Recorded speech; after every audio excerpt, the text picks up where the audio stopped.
Assalamualaikum warahmatullahi wabarakatuh. Waalaikumsalam warahmatullahi wabarakatuh. Jumpa lagi dengan Pujo Raharjo dan Nurjaini dari Pesantren Al-Quran dan Teknologi Duriat Mulia di Bandung. Nah, ini alhamdulillah, mudah-mudahan kita fokus beramal itu tidak hanya di Ramadan ya. Baik di bulan Ramadan atau nanti setelah Ramadan, harus tetap istiqomah ya, yang namanya beramal itu. Nah, ini memang tidak mudah ya, yang namanya istiqomah. Apalagi umur kita, yang membatasi kan umur kita. Jangan merasa sombong kita, wah, masih muda, badak, apalagi ya, besar, maco gitu kan. Tapi nanti kalau dikasih cobaan virus saja gitu kan, kadang-kadang terjadilah percepatan kematian kita. Atau memang sudah sepuh gitu ya. Sepuh itu bisa 80 tahun, 90, 100 sekian, tergantung diberi umur oleh Allah Subhanahu wa Ta'ala. Nah, hanya kadang-kadang kita ini merasa mempunyai titipan, tapi enggak, kalau orang yang tidak beriman, harta itu bukan titipan, mempunyai kekayaan. Waduh. Jadi istilahnya dulu pernah miskin, lupa kalau dulu pernah miskin, tidak mau berbagi sekarang, gitu kan. Terus kemudian anakku nanti tidak, apa ya istilahnya, tidak boleh merasakan seperti aku dulu, gitu kan. Dicukupilah semuanya, kita punya mobil, anakku juga harus punya mobil, jangan sampai kesusahan. Jadi akhirnya anak itu tidak mandiri, apa-apa sopir, apa-apa kalau ada nangis gitu, oh yang salah yang lain, ini yang nakal, apa gitu, mesti menyalahkan yang lain. Tidak pernah ada mendidik supaya bisa mandiri gitu ya. Tapi ya itu, yang namanya harta itu, kita harus paham bahwa harta itu sekedar titipan saja. Apabila umur kita telah selesai, coba tanya, apakah pasangan kita, anak kita, apalagi harta kita, mobil kita, bisa kita bawa menghadap kepada Allah Subhanahu wa Ta'ala. Nah, ini kadang-kadang orang masih mengumpulkan harta, mencari kekuasaan dengan sikut sana sikut sini gitu, tanpa perasaan siapa yang membesarkannya gitu.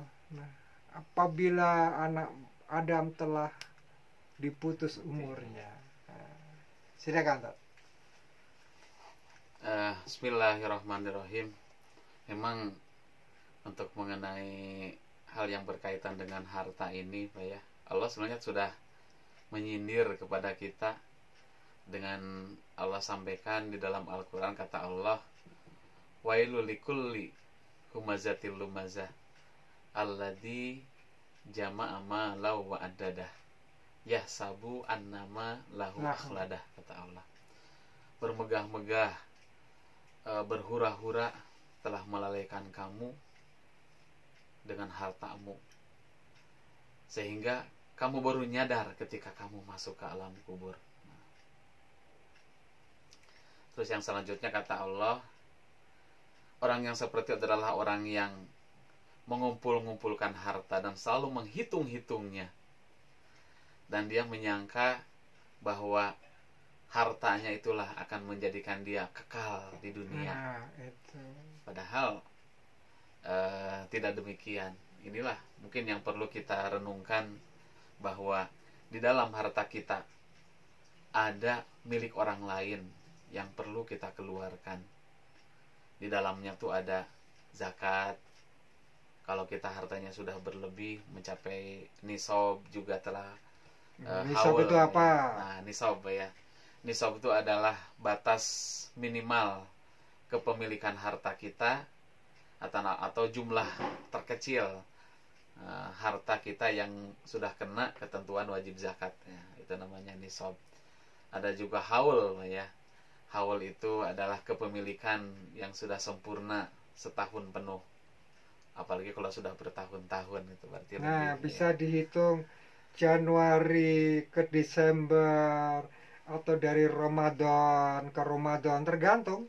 Pokoknya haulnya 1 tahun. Betul. Perkara mau menghitungnya mulai bulan apa, terserah kita gitu. Ya, betul, Pak. Nah, itu yang berkaitan dengan zakat. Nah, jadi makanya Allah selalu mensejajarkan antara sholat dengan kesolehan sosial, seperti yang sering Allah sampaikan, wa aqimus shalah wa atuz zakah. Kata Allah, dirikanlah sholat dan keluarkan zakat. Itu kalau nggak salah sampai 35 kali terulang dalam Al-Quran, Mbak. Menandakan bahwa antara sholat dengan zakat itu tidak bisa dipisahkan. Jadi tidak sempurna orang kalau sholat tapi belum zakat. Nah, itu yang berkaitan dengan zakat. Nah, terus lagi ada juga selain dari zakat, yang di dalam harta kita itu adalah infak, ya. Infak adalah suatu pemberian harta yang diberikan oleh seseorang, yang tentu waktunya dan tentu jumlahnya. Nah, makanya ketika kita memberikan nafkah kepada istri, kepada keluarga, kerabat dekat, atau orang-orang yang ada di sekeliling kita, yang orang-orang yang kita cintai, itu disebut dengan infak atau nafkah, itu ya. Memberikan THR rutin tiap tahun. Nah, itu juga infak gitu. Nah, kemudian ya. Juga memberikan infak kepada pesantren Duriat Mulia itu bulanan. Infak, Pak, betul. Infak itu namanya, Pak. Ini memang ada beberapa kawan, alhamdulillah, yang telah memberikan rutin tiap bulan. Ya, itu infak ya. Infak, betul.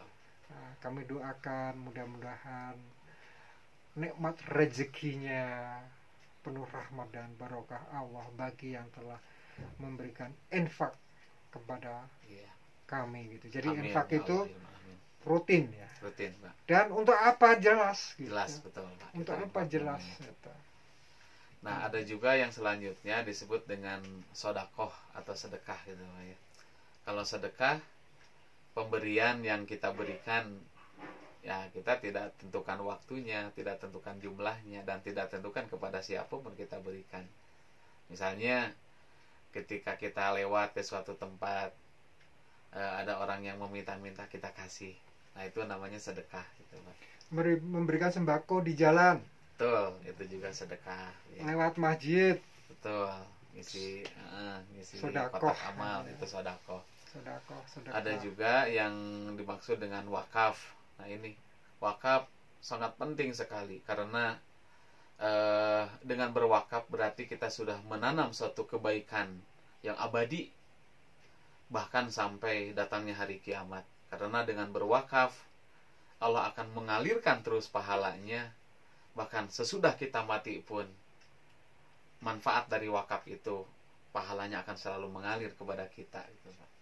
Itu yang dikriteriakan sebagai jariah, betul, ya, betul. Jariah itu artinya mengalir, ya.